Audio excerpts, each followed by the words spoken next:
एक प्लेट भी मिलेगा, उसमें से चख भी लिया था।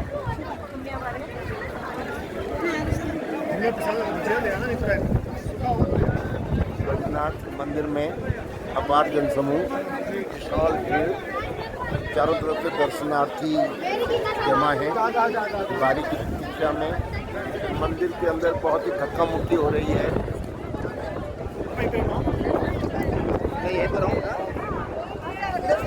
वहाँ देख रहे हो,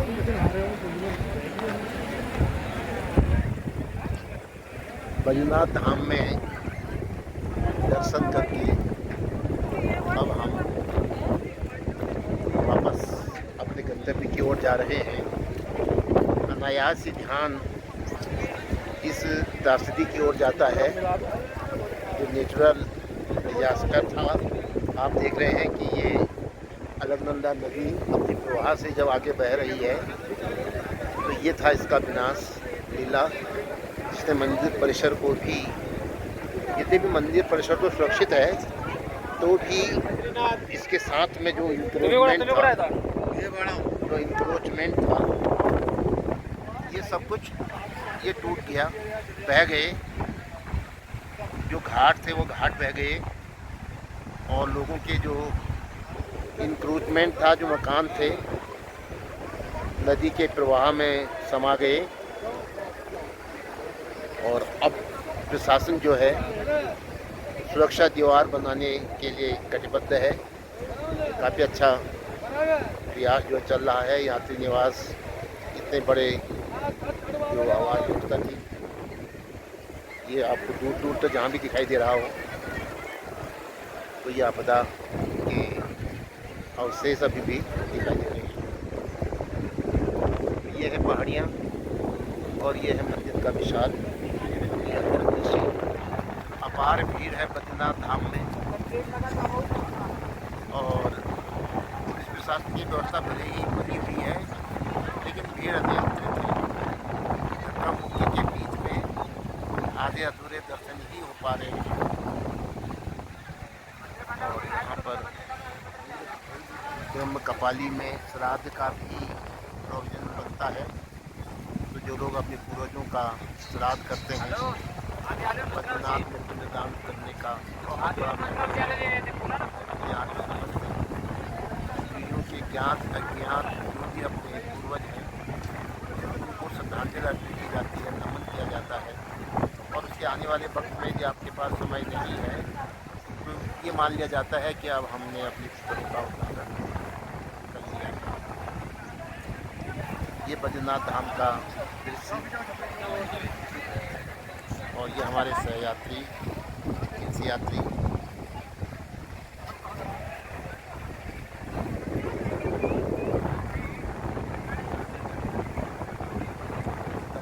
के लिए रास्ता। तप कुंड में भी नहाने वालों, गर्म पानी में नहाने वाले लोगों की भीड़।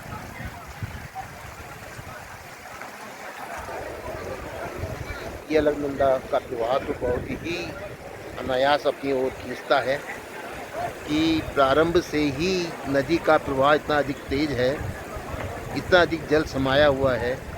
जब प्रारंभ में इतना है तो आप समझ सकते हैं कि ये जब नदी आगे जाती है कर्णप्रयाग पिंडर नदी से मिलती है और यही अलकनंदा जब फिर रुद्रप्रयाग में जाती है तो मंदाकिनी से मिलती है, जो केदारनाथ से होकर बहते हुए रुद्रप्रयाग में इसका संगम अलकनंदा नदी से होता है।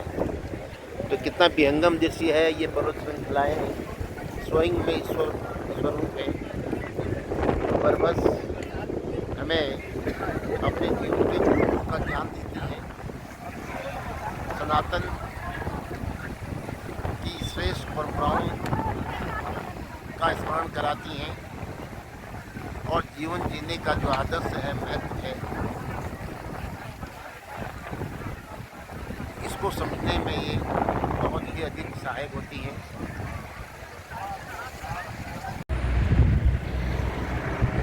अलकनंदा नदी का तेज प्रवाह अपने ओरिजिन से ये दर्शाता है कि बरसात में इसका स्वरूप क्या रहता होगा। हमने बद्रीनाथ धाम के दर्शन कर लिए हैं और अब हम माणा गांव की ओर प्रस्थान कर रहे हैं। माणा गांव बद्रीनाथ से सीधे 12 बजे की लाइन पर है, जो भारत का प्रथम गांव के रूप में अब विभूषित हुआ है। धन्य है ये गांव जो बद्री विशाल के साथ जीते हैं, जागते हैं, जीवन यापन करते हैं। और जबकि 6 महीने के लिए बद्री विशाल मैदान अन्य समतल मैदान की तरफ जाते हैं और यहाँ पर माणा गांव के निवासी रहते हैं। और भी जो गांववासी हैं वो यहीं पर स्थायी रूप से रहते हैं। देखिए कितना विहंगम दृश्य है बद्रीनाथ का। ग्लेशियर आपको दिखाई दे रहे होंगे पहाड़ी में। पूरा पानी रिस कर इन पहाड़ियों से नीचे आ रहा है। और ये गगनचुंबी पर्वत, मेरे दाईं ओर है नर और बाईं ओर है नारायण, और नारायण के तलहटी पर हैं बद्रीनाथ धाम। 5 नाग, शेष नाग जो हैं आप 5 चोटियों के रूप में देख सकते हैं उनके ऊपर से, जो 5 अपने फन फैलाए हुए भगवान विष्णु जब शैया पर लेटे होते हैं तो ऐसा दृश्य एक आभास सा होता है। यही अनुभूति, यही आभास, यही अलौकिक परिदृश्य हमें परमानंद की ओर ले जाता है, सनातन की मूल मर्यादाओं की तरफ ले जाता है। अब हम प्रस्थान कर रहे हैं माणा गांव की तरफ। ये आपका फोन दे दो, या आप कुछ बोलोगे? हाँ मैं बोल रहा हूँ। भारत का प्रथम गांव माणा, फर्स्ट इंडियन विलेज माणा, वहाँ हम प्रवेश करने जा रहे हैं। यह फर्स्ट इंडियन विलेज माणा का प्रवेश द्वार। बद्रीनाथ धाम में यात्रा करने वाले लोगों को भारत के प्रथम गांव माणा में जाने का सौभाग्य प्राप्त होता है। यही सौभाग्य आज प्राप्त हुआ है। हम बढ़ रहे हैं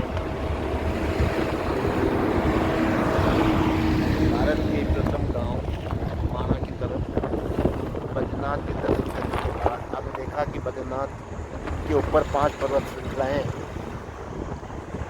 शेषनाग के 5 टुकड़ों की तरह फन फैलाए हुए भगवान विष्णु की सैया के भगवान विष्णु विराजे हुए हैं एक पर्वत शिखा के रूप में, और उनके ऊपर 5 पर्वत शिखाएँ फन फैलाए हुए।